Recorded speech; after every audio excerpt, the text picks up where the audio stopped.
Tax collection, give me your coins, bring your cash, give me your cash please, tax collection, that's right.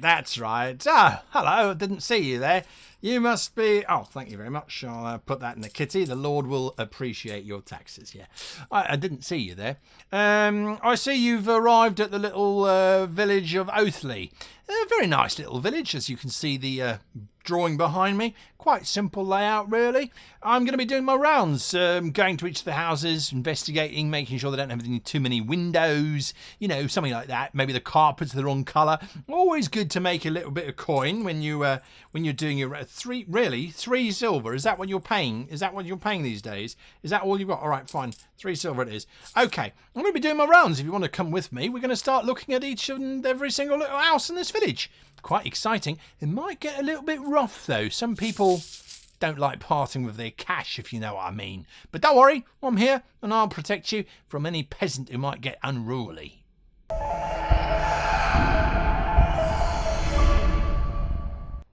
Hello and welcome to this DungeonFog video. My name is Guy, and today, well, we're going to be doing a tour of that village, which I have now finished. We started building it last week. I've just finished populating it out. This doesn't look as beautiful as one might hope or expect it to. I purposefully decided not to do that. I don't need to spend hours and hours making this as spectacular as I could. I could do that, but the focus here is making a basic layout. We have 3 gate entrances. We have a castle. We've got a dockyard, and we've got our structures. We've got a tavern, we have a general store, we have a church, we have a blacksmith, we have an apothecary down there. We've got a warehouse for our shipping stuff to be done, and then we've got a whole lot of little cottages that can be used by our peasants and population.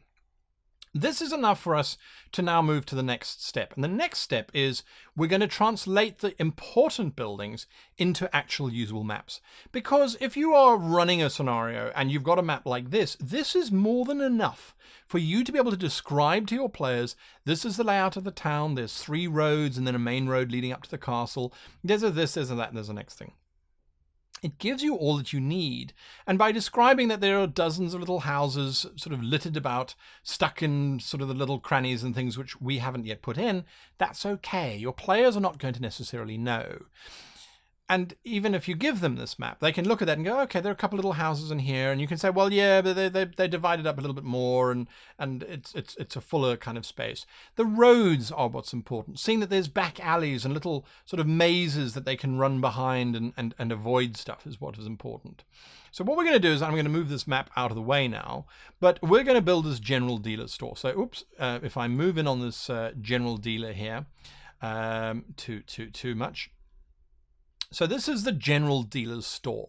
Now these blocks are roughly 20 foot across each. So we're looking at 20, 40, 60, 80, 100 foot in length by 60 foot, now let's say 80 foot in width. So that's kind of what we're looking at. So I'm going to move this off of my screen here, and I have got DungeonFog loaded up and ready to go. I am using the full version of DungeonFog, so you can use it for free if you go along www.dungeonfog.com, and you can download, not download, it's a browser-based map designer, which I particularly like because you can access it anywhere that you can remember your password for. So yes, and yes, I have forgotten my password. On most websites that I use. You can use it for free. You just might not have necessarily access to all of the props and things that I have access to. Buy a subscription. It's really not that pricey. You're supporting an independent designer. They're based in Germany, in Austria, and really fantastic guys behind this project. Now, let's move on. So we're going to design our general goods store here. I've made a basic grid. It's 20 by 20, as you can see above my head. And we're going to go from there. So we know that our store needs to be 100 foot across. If we're working at 20 squares, that means it's 5 foot a square, which is what we've got. So we're building literally wall to wall here, which I don't really like. I want to have a little bit of leeway. I want to have a bit of a passage around. So I'm just going to increase this to 23 by 23. There we go. And now we've got a bigger space. So that was actually stupid of me. I'm going to make it 24 by 24 because then I know that 4 blocks in, 4 blocks in is what I've got to work with. So this is our basic parameter. Now, just to refresh your memory, that is the shape that we're going to be working with. The brickwork, which I can't point to because my camera doesn't extend that far, the brickwork is the actual store itself, whereas the thatched part is the storage side of things. So I'm going to build them not necessarily separately, but I'm going to build them out of different materials.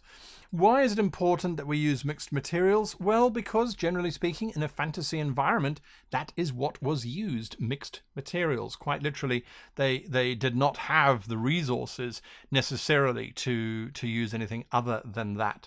So I'm going to have a wooden floor. I'm going to have stone walls. This structure is, I would say, 2 stories high and no more. I'm going to choose a point to start with. I'm looking at the other map on my other screen there. That is 20 foot in, so 5 blocks in, plus the 4 that we have as our sort of breaker line. So we're looking at 9 blocks in. 1, 2, 3, 4, 5. 1, 2, 3, 4, 5, 6, 7, 8, 9. Right, and 4 in to be safe. Okay, great. And then 1, 2, 3, 4, 5. I love the little red dot that it gives me because it allows me to do that, even though I look like an idiot whilst I'm doing it. All right, we know that it's 20 foot across, so that's, as it says there, 2 by 2. I don't think you can see that actually, but now we are in the right length. Then we come down. Did I screw up? Probably. Is that right? Yes, that's right. And then we go across again and across again. And then we come down here and we close off. So that's 40 feet. So we've got to go to 8 to give us 40 feet, because 2 of them is 10, 8 is 40. Okay, and then we can come up again and we can close off because that was the... No, we can't. I made a mistake. Oh boy. All right, so we're going to do that. Then we're going to go there and then we're going to bounce up and close. Is that right? Yes, it is. Okay, so then we close off the shape. All right, so that's the basic shape. I think I completely mistook my numbers. So you know what I'm going to do is I'm going to grab this whole thing and I'm going to move it. I'm going to say, right, there's our basic shape. I want you to sit more in the middle because I do and I can. It's something that I love about it. Okay, so I actually still had the base. I thought it was wood. It's actually straw thatch. So I'm going to come down here and work. Is it a stone floor? Is he rich enough for a stone floor? No, I don't think so. I don't think so. It's a very small little tavern. Very seldom also does it really matter to the players anyway what the structure of the floor is like. That's a little bit too old.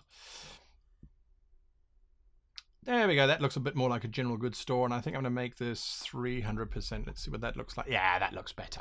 Okay, and I'm going to darken it down a little bit and just punch up the saturation a bit so it's a bit more wood-like. I think that's pretty good. I'm quite happy with that. Now I made a mistake on the shape and I'm going to pay for it. So I'm going to take here and I'm going to split the wall because I can. And then we're going to come back to this shape. And I'm going to drop this down. I'm just looking at my original design again. It's got to go, no, don't grab this, grab the dot. We got 5, 10, it's got to go to there. And then this has got to come down to, is that a straight line? There. Oh yes, this top part hasn't been squared away. That is the actual shape of our general goods store. If I'm looking at the map reference, so if I bring this over, you can see I've built that sort of shape, as you can see behind me. Again, it doesn't have to be exact. It doesn't have to be perfect, unless the PCs are playing architectural investigators, which, let's face it, is not likely.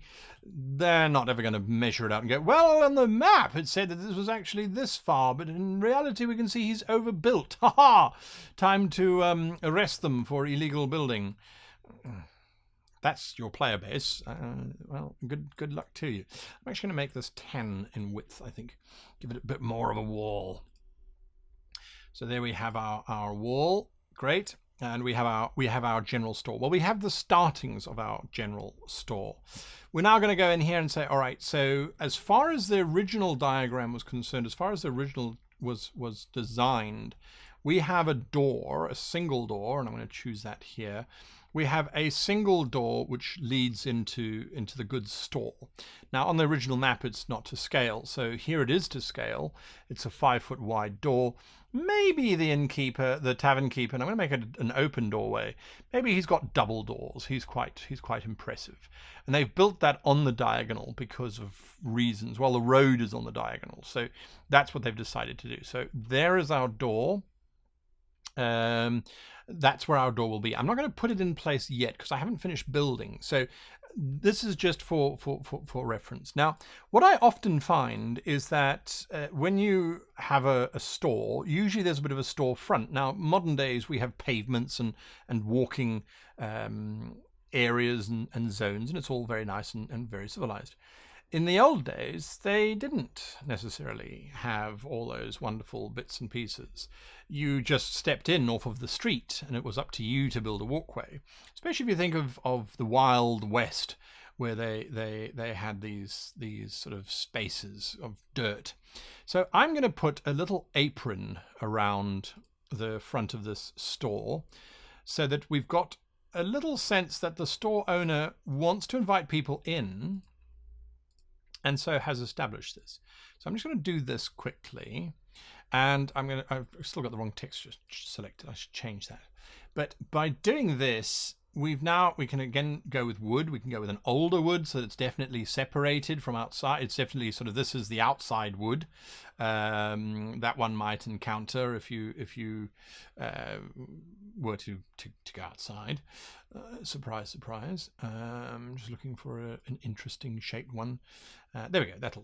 That'll do, and we'll make that 300 as well, because that to me looks sort of no, 300 was wrong. 200 is better.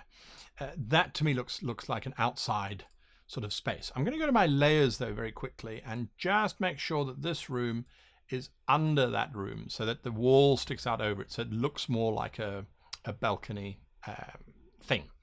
All right, so now I can come in here and I can put in my double doors because I now have my structure. And I'm going to put my double doors basically there. Now, the important thing to bear in mind and to realize is that when you are designing houses and villages and the like, you are not an architect or an interior designer. At least generally speaking, you aren't. And if you are, well, fantastic. You must have a marvelous time having fun doing all of these things. So how do you know what's inside the room? How do you know what the layout is of a general goods store? The best that we've been exposed to is modern day shopping malls and shopping centres and things where the layout is all very psychological and designed to enhance your shopping experience by making you see the things you really want towards the end of your experience when you're tired, and your resistance to saying no is less. That is actually one of the designs of shopping malls. I know this because I did a video on it. Now, how do you do it though, having not necessarily had the benefit of interrogating CEOs and store designers and psychologists and the like? What I usually do is I go, well, what makes sense to me as a human being? I know it sounds a bit crazy, but that's basically what these people would be sort of running through their heads as well as you come into the general store. What do you see? What do you expect to see? I expect to see shelving. I expect to see a counter where one can pay for these things. I expect that the shopkeeper lives there as well because resources are expensive. Those are the things that I expect. So that's what I'm going to give, because I can't give what I don't know, can I? All right, so usually, because the shopkeeper wants to keep a beady eye on the goods within the store, and because oftentimes the store, usually in the old days, now I'm thinking about the Wild West movies and things that I've seen with sort of Clint Eastwood and company in there. Oftentimes, the store would really be not a browsing store like we have today. People didn't go to the old store to just sort of see and wander around. You went into town for a very specific reason. You got what you wanted, and then you left. You didn't sort of hover.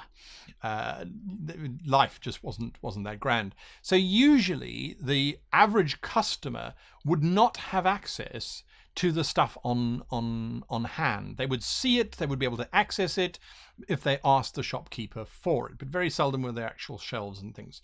So I'm going to do it a little bit differently because this is a general goods store. So I'm building here using these square tables. I'm building a counter. So that's the counter behind which the shopkeeper would stand and take the coin and process.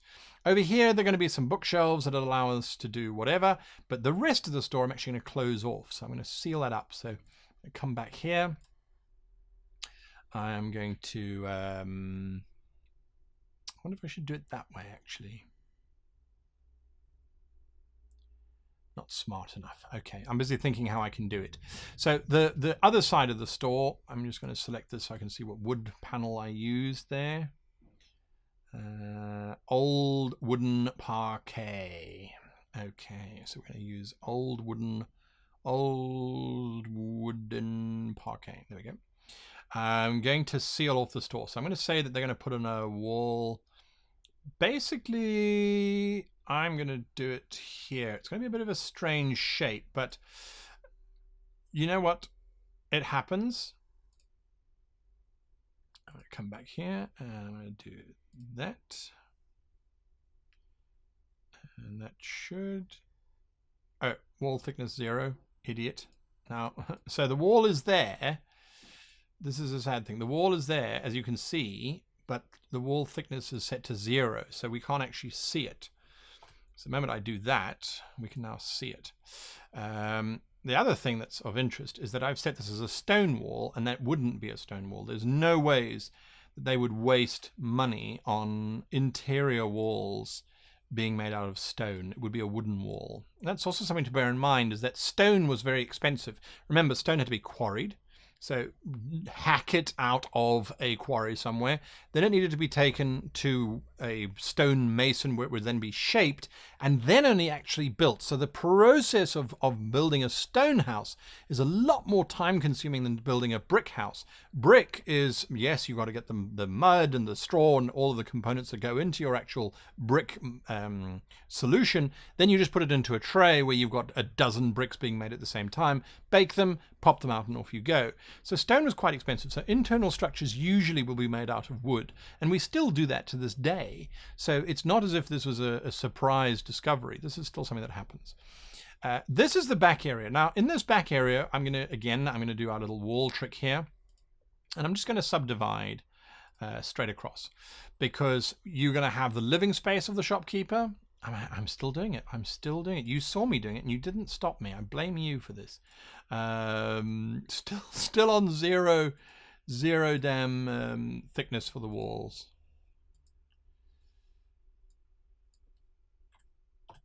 All right. So, did I do it? No, I didn't do it. So, it's still stone. I'm just not focusing today. I don't know what's going on. So, yes, they wouldn't ever use anything other than wood to build internal structures with. The shopkeeper is going to have a little bit of a living area here, and then the back area is where they're going to have their bedroom.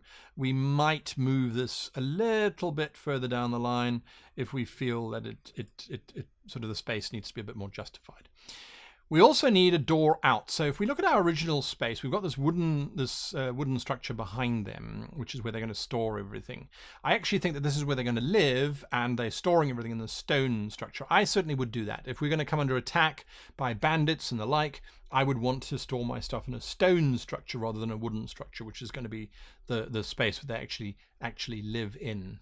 So that's the thinking. And it's for me, one of the reasons why I do these videos is because I think that it shows you that you can change your mind. People often seem to forget that they can change their minds when they're designing stuff, and they sort of go, "Oh no, that's how I did it. So that's how it ended up." Well, why? It doesn't have to be that way. It really doesn't. You don't have to go with that. Sometimes people forget. That didn't work out so well. So I'm going to put a doorway in here. Why would they separate it? Why would they have a storeroom and then another storeroom? Well, as far as I can see it, it's just extra protection, because they're going to have a double door here. If this is the warehouse loading bay, if you like. We know there's a little quad there, so they're probably going to have double doors here, which allow them to load cargo in and then put it into a safe space that's lockable, so that even if they break into the actual store or into the outer storeroom, they can't get to the inner storeroom without going through yet another door, which could be locked and kept tight. And then, just for convenience sake, every time that there is a wagon that arrives, they are going to have to go out and see what's happening. So we're going to put in another door. I would say here is probably a good idea. The rest is going to be hidden by shelving and the like. We need a little chair in here for our shopkeeper. I like to put in all this sort of extra furniture, all these extra bits and pieces, because, well, for me it just makes sense to do it, and it makes the map feel a little bit richer. Okay, so those are going to load in there. I don't know why they're taking so long. Right, do they have... I'm just busy looking at what we have here. I don't think necessarily that we need to worry about, like, how can I put it? That we need to worry too much in terms of filling up the space. What the general goods sells is going to vary, obviously. I'm going to put in empty shelves here, but you won't have windows there. Windows are expensive. Now, in Europe, I'm not sure if you're aware of this, but in Europe there were anyway, taxes based on the number of windows that you had. And what that did was that you weren't allowed to have too many windows. It was seen as being, you were very rich if you had lots of windows, because the windows obviously had glass panes in them, and the glass panes were seen as being an unnecessary expense. So you would have a window tax, which is where the expression daylight robbery came from. You were literally being robbed of your daylight. So we had a bit of a glitch here, where it said I was putting stuff down, but I wasn't putting stuff down, or I was. I'm not entirely sure what was going on. Anyway, so we've put in some shelving over there. We're going to shrink these chairs down. I think 80% is about right. I'm going to put in 2 chairs here. Now, I'm holding shift, by the way, for those of you that can't see my fingers. I'm holding shift to be able to rotate the chairs around using my scroll wheel or my mouse. You press down shift and then you roll your scroll wheel. I can use control to do the same thing, but it changes the size of the object. And then you can sort of see the values. Let me close that up and give us some more space here. Okay, so we've got some tables, we've got some shelving going in there. I'm going to put in some windows. So that was the whole point of that long window discussion. Is that we're going to have some viewing windows here. Now, I think I'm still looking across, we're going to have a window there. Again, windows are expensive, glass is expensive, depending on your environment, I suppose. And they've really splashed out. Well, they didn't realize what the blacksmith was going to be built right next to them.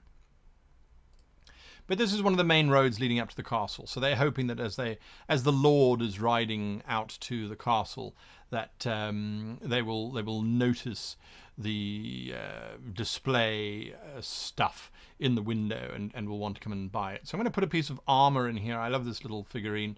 It's like, what would you go window shopping for if you were in the medieval world and you sort of walk past a window going, ooh, look at that new armor. Look at the cut on that one. Oh, I like that. See what they're doing this year? All of the cod pieces hanging lower and bigger. You know what I say. Or probably something along those lines. Anyway, so there is our idea. We have got the stand, we've got the shelving that they can stand around. The other thing is, and I know that I'm certainly guilty of it, is that sometimes one can overfill a map because you've got so many cool bits and pieces to play with in DungeonFog that you can add too much stuff and then you can barely move around. So it is something to be aware of. Those shelves, these shelves are more than enough to hold, I think, anything that the players could possibly want to purchase. I'm just going to put in a final bookshelf here because I'd probably keep the more expensive stuff directly behind them, so they can keep an eye on it. It's not a weapons shop, so I'm not going to put weaponry there. It's a general goods, so I am going to go to Victorian, where we have We actually have a suit of armor, but I'm not going to use that suit of armor. I'm looking for... where was it now? This is one of the things that I really enjoy about DungeonFog, is that they've got so many options. You kind of get lost in all of the different bits and pieces that are available. Oh, they have a dino head, which I have never been able to use, so I'm going to use it now. I'm going to say that this dino head sits here on the counter, and they sort of use it as a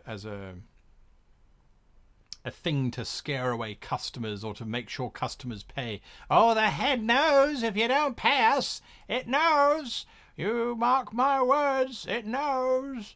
Then I'm going to put a basket of fruit just over there, because I think that looks good.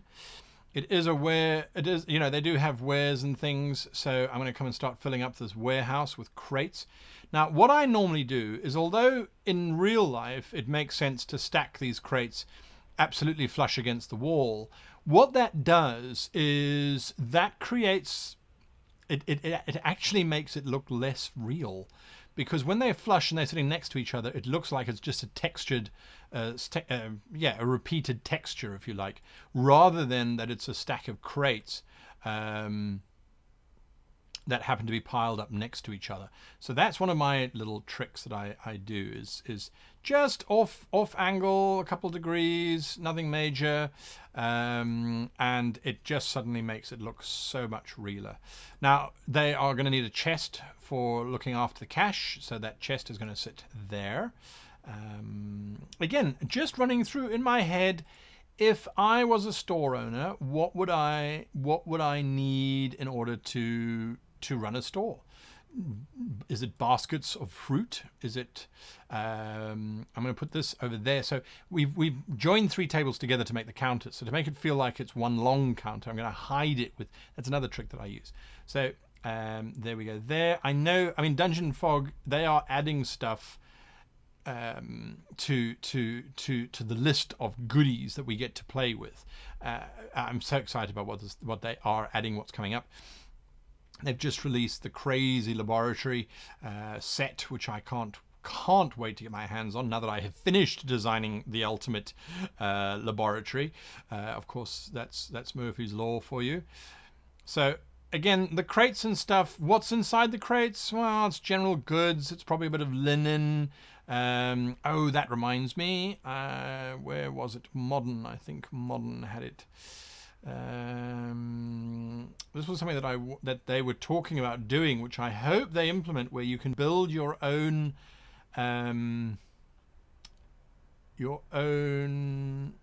sorry, I'm trying to think where this thing is and talk at the same time. It doesn't work. Where you can build your own sort of lists of cool stuff. Now you can see I've got everything activated, by the way, so that's why I can see everything, simply because I said, right, I'm just going to load it all up. I've got a nice internet connection. I'm not going to wait. So general goods, to my mind, lanterns are also very important. So I'm going to put in a broken lantern. If this is too modern for your fantasy setting, I completely agree with you. It might very well be too modern. They've got a nice little bird in a cage here, which in the cave section, I mean, it's a canary for sniffing out gas, but it's just a nice little addition. It adds some color. Oh, a map. I like maps.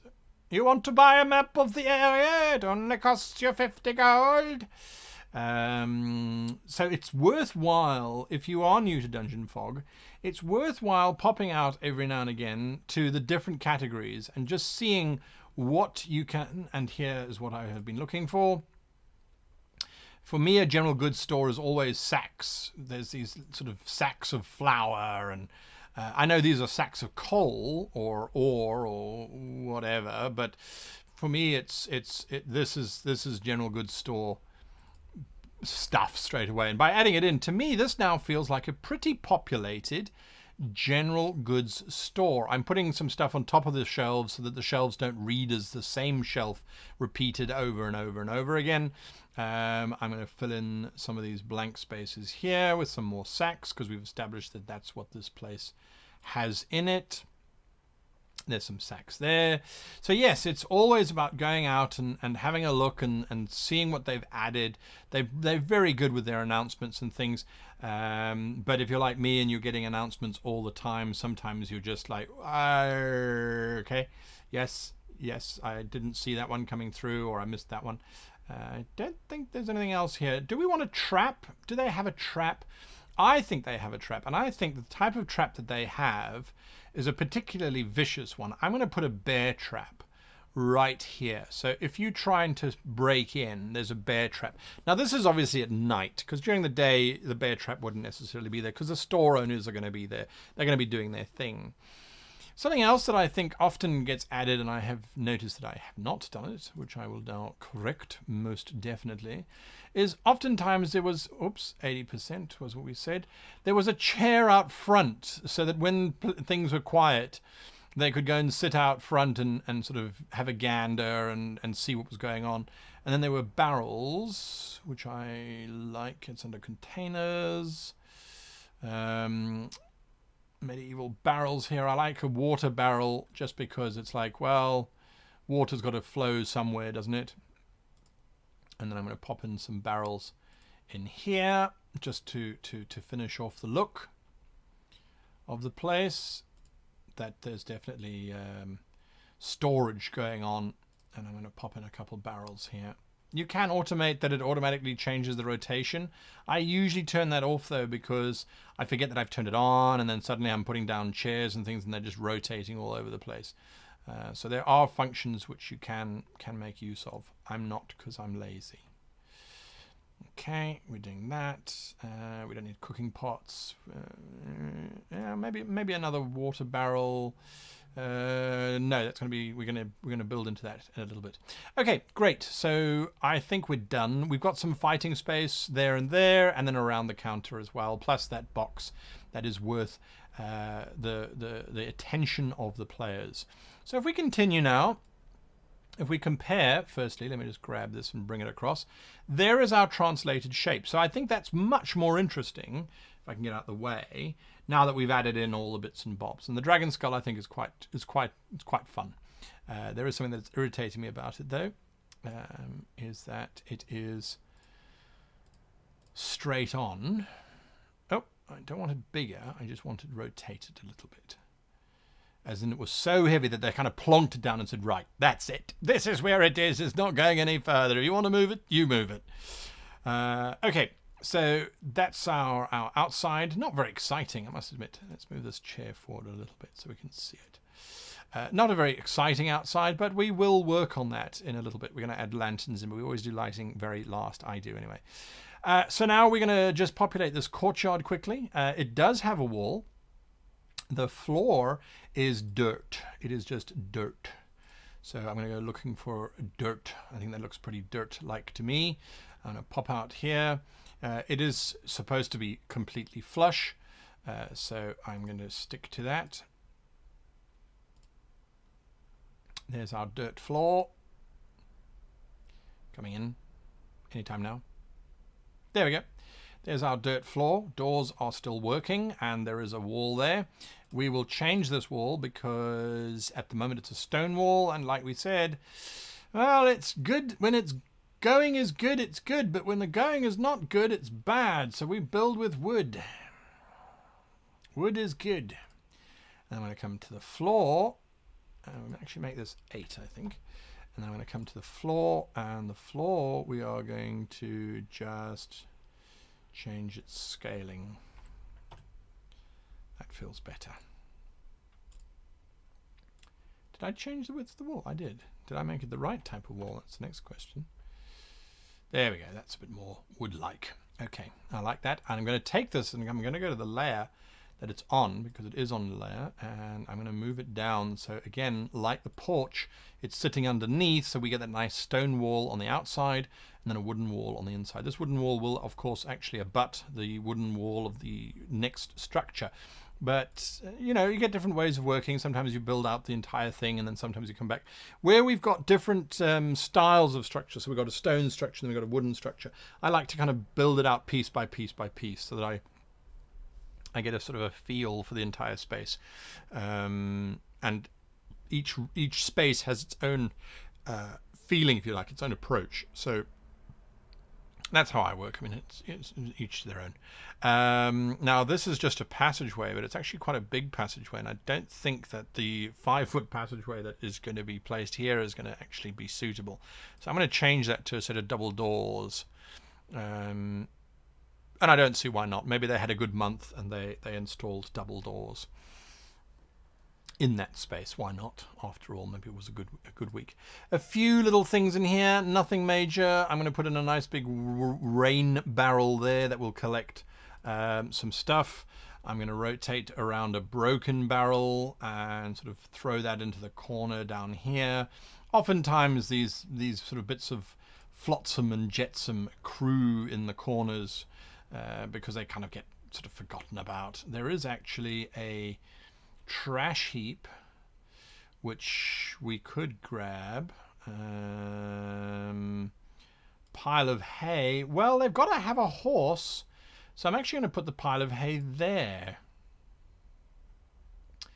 because, as I said, they've got a horse. Well, the store will most likely have a horse. I would imagine that it would have a horse, you know, to sort of do deliveries and the like. Okay, for me that's absolutely fine. I don't need to go any further than that. Just in terms of designing and decorating this little space, it is what it is. Now we can build the remainder of this house where they actually stay. The floor is, we're going to go with another wood look, similar to what we used in the store, but I suspect that they wouldn't pay it as much attention because this is their own private space, whereas the store, it's about putting in a better look, perhaps. So we're going to do that. We're going to do that. This is going to get set to 8, otherwise I'm going to get into trouble. I'm going to come over here, and it's also 20 foot, so 10, 20, 30, 40 foot I should say. And then it actually extends upwards, and it extends another 10, 20, there we go. 10, 20, and then down into here. Rather an unusual shape, but unusual is good. Unusual gives us extra bits to add in. This is actually quite a big space. If you look at it, it's from a medieval sort of period, and that is sitting on top of our little courtyard there, so that's absolutely fine. Now, if I look at, again, if I go back to our map, it said that we have a door here leading out into the street. I'm going to veto myself on that because I think in retrospect it was actually a silly idea.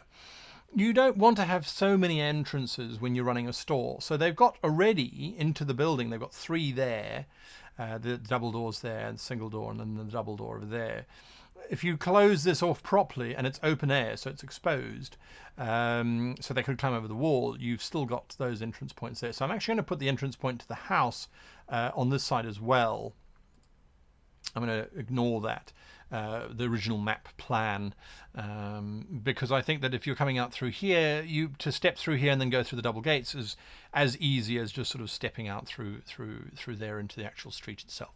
So I'm going to say no, that is not how it is going to play out. All right, so that's where we are on that. We're now designing the interior, so I'm going to just carry on and design the floor plan, I should say. This room here is going to be closed off because the kids will use it as a rumpus room, or I don't know what. It can be used for anything. They're going to have a bit of an entertainment space, and I think this is the main family room that they will be using and staying in. So I think it's going to have quite a large space. I think what they would then most likely do, and again, this is just sort of me thinking of things for players to kind of get up to, is we're going to do this, take it back here and take it back there. And as horrid as it might be, something that we forget to do frequently is to figure out how these people go and ablute. Now, oftentimes, excuse me, oftentimes it would be a bedpan or a bucket somewhere in the house, which then in the morning's duty would be to take it to the nearby dumping grounds Or you would have the tannery coming past, collecting all the night soil, as it was called. That's what night soil is. And then taking that night soil and using it for creating good leather goods. It was softened. The urine has uric acid, which softens down stuff, and dog feces in particular is used for bleaching the leather and making it very soft. That's what they used to do in the old days. Nowadays, of course, they use modern day chemicals. Anyway, this is going to be the last stronghold, the last sort of store warehouse thing that they have.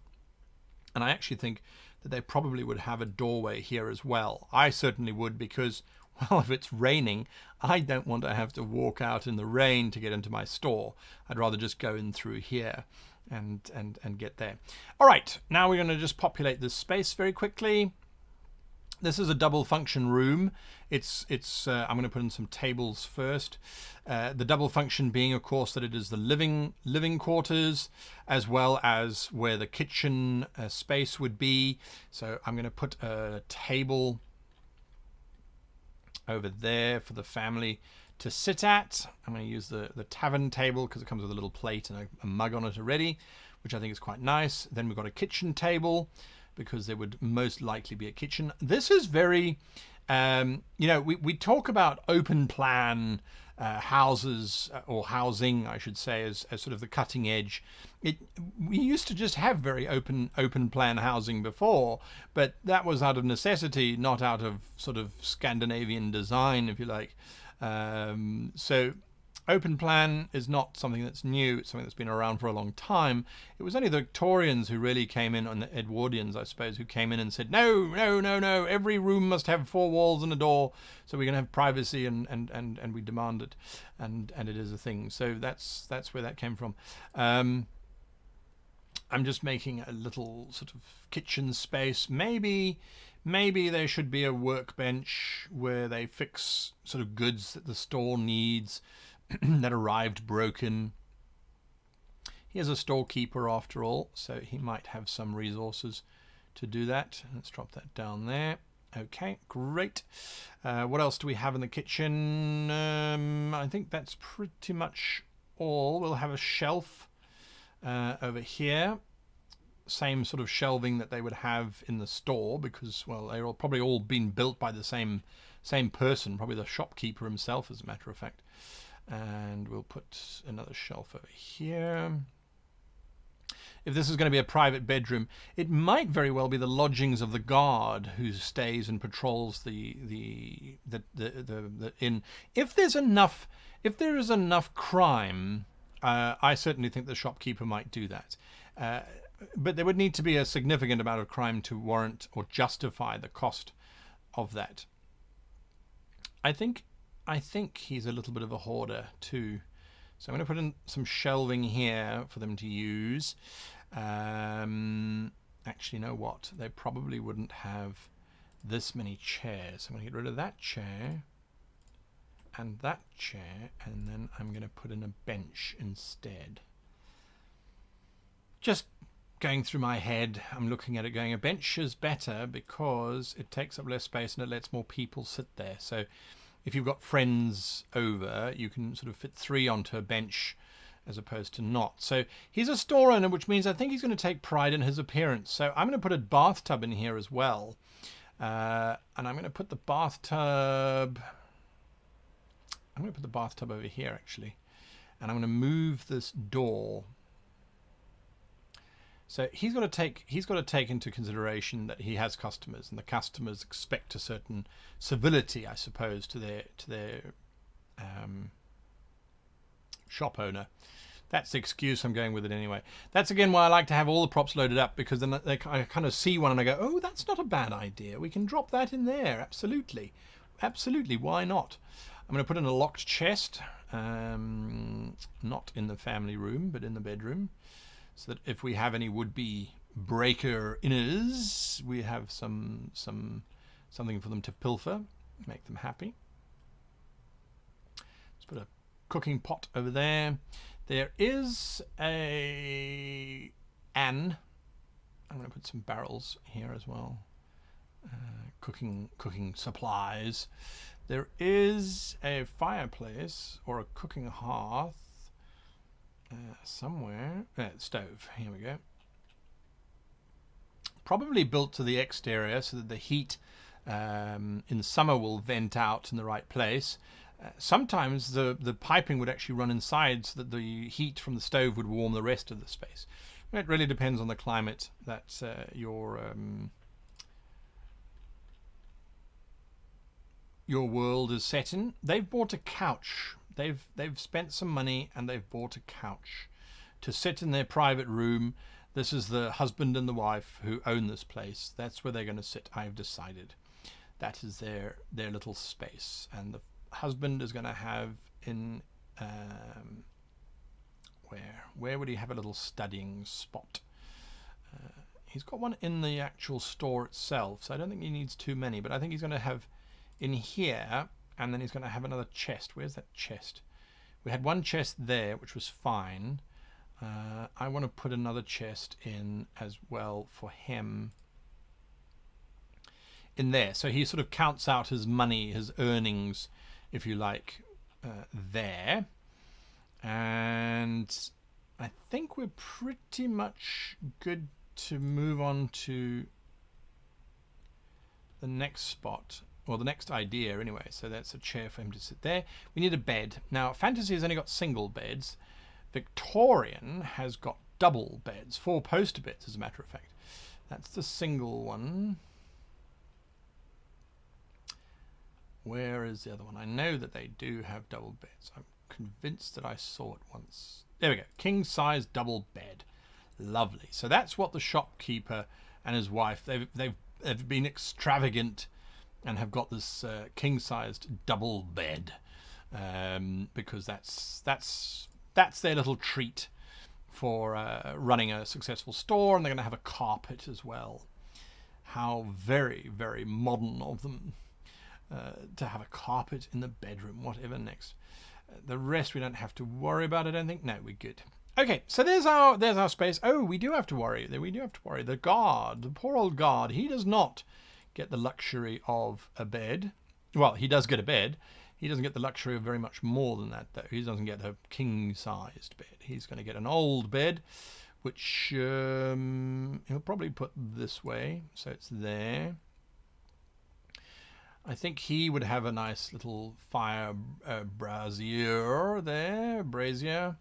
And we'll probably put another one. It's a wooden house, so you don't want too many, but it does get a bit cold in these here parts. So possibly we'd put one there. I don't know. It's maybe.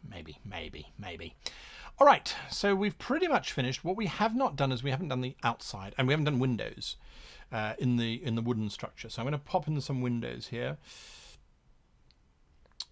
Single windows because it's a thing, and I'm going to put just one there, because again, window tax, right? They do look out, but I don't think that they would want lots of windows. They don't really need one there because what are they going to do? Look into their store? I don't think so. Maybe because this looks out to the castle, maybe one window there. And possibly over here, so they don't oversleep. This is going to be looking out into a little garden area. So we'll put in some windows there. We'll put in one window there. That's it. All right, we are done with windows, etc. All right, so what we're going to do now is we're going to put in torches because I like to use the lighting effect, as many of you know, and we're going to reduce the size of this thing to about 80. I think we worked out was a pretty good size for torches. I just like to put them in. I'm actually going to make them smaller than that. I'm going to make them 60. I like to add in torches because it just makes the map feel a little bit more alive, in my opinion. And I'm going to close that so you can see more of what's going on. And it would probably be a torch sort of here and there. Maybe one torch in this room. Now, it wouldn't, under normal circumstances, be lit. But under normal circumstances, is a player character really likely to be in here during the day? maybe they're trying to break in and get a scope of the place. I'm not convinced. So they're probably going to see it at night. So if you can pull out a map that looks gorgeous at night, then I think you're winning. I'm going to pop this in there. They do have candles and things. I'm just lazy, basically, to switch between them. You can go mad depending on how much time you want to do. I am also doing this as a tutorial video, so I don't want to spend 4 days going, now where are the candles? The shop wouldn't be open at night, so I don't think they would have many torches inside. What they would do, most likely, is for when it's dark, they'd probably have a torch on either side of the door saying, hey, welcome to Minty's, or whatever this place is called. And then they'd probably have one on either side there for when the wagons arrive. Yeah, we've got your load of orc hide. Where do we put it? No, take it around the back. You can't miss it. I always put torches next to doors because it makes sense. Where do we put it? Over there in that big dark gap. What? Yeah, exactly.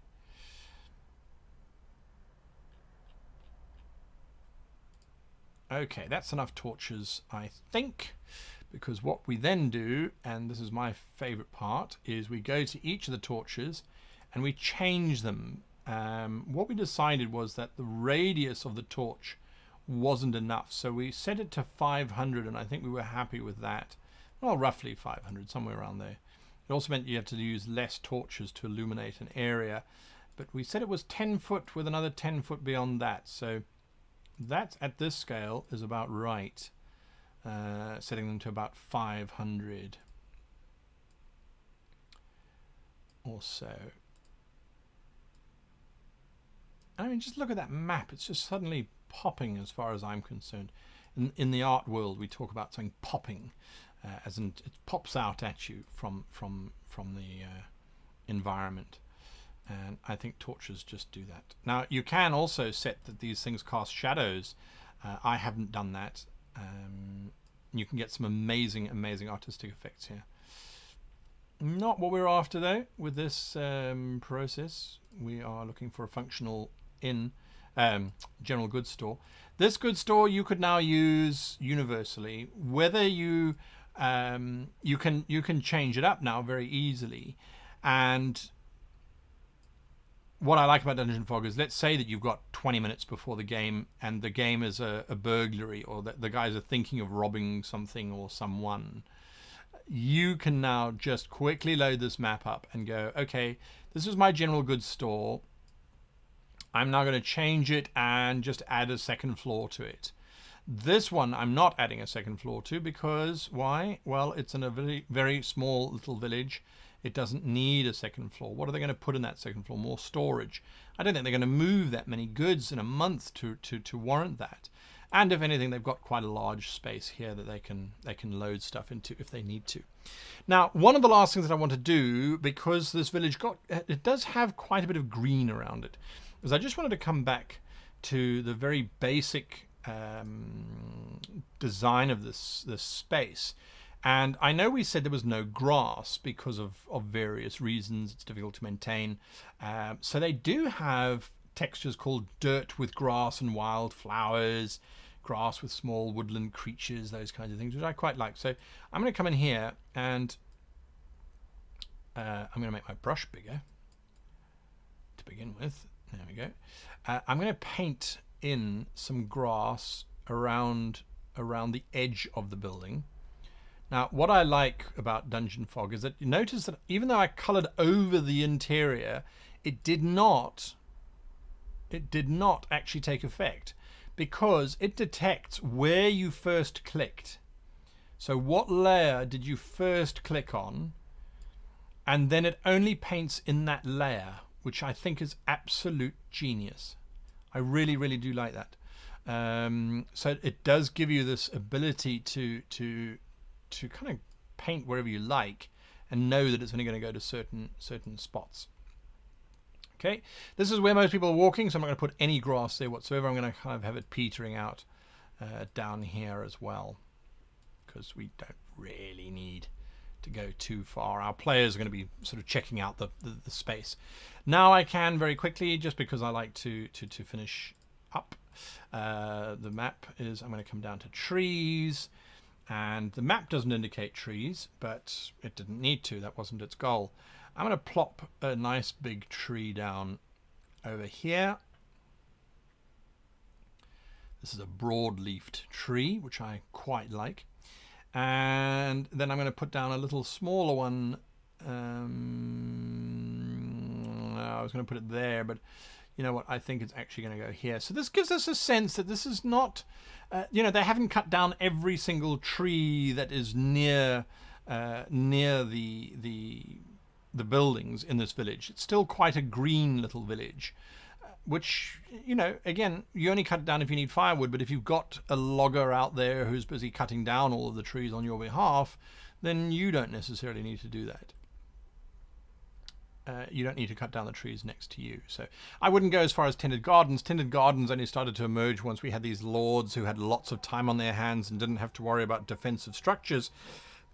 Only once that started happening did they start getting gardens, and even then the gardens were fairly wild until landscapers started to arrive, which was around about the Georgian period in our history anyway.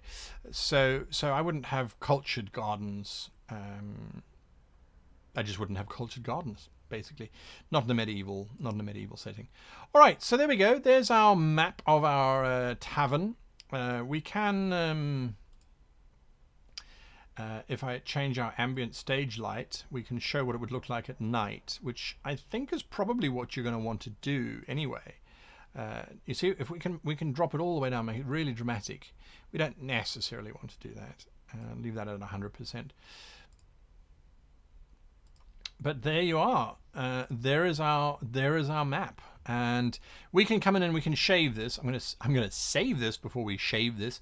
We can then obviously shave off the extra edges that I had, but there's more than enough for us now to work with, so that if we ever have a player character who needs to go exploring, there we go. There is your exploring space. We've got the front section that we can describe. You walk in, there's a counter in front of you. To your right, there's some shelves, there's some sacks full of flour. You can see an old suit of armor hanging in the one window that looks out onto the street. Then beyond that, there's some more shelving. There's a beautiful yellow bird in a cage on top of one of the shelves. Then there's this magnificent skull that sits on the counter where the old the trader leans heavily on it and says, "Oh, that's the tale of Blue Bess. Do you know the tale of Blue Bess? It'll only cost you 5 copper to hear the tale of Blue Bess.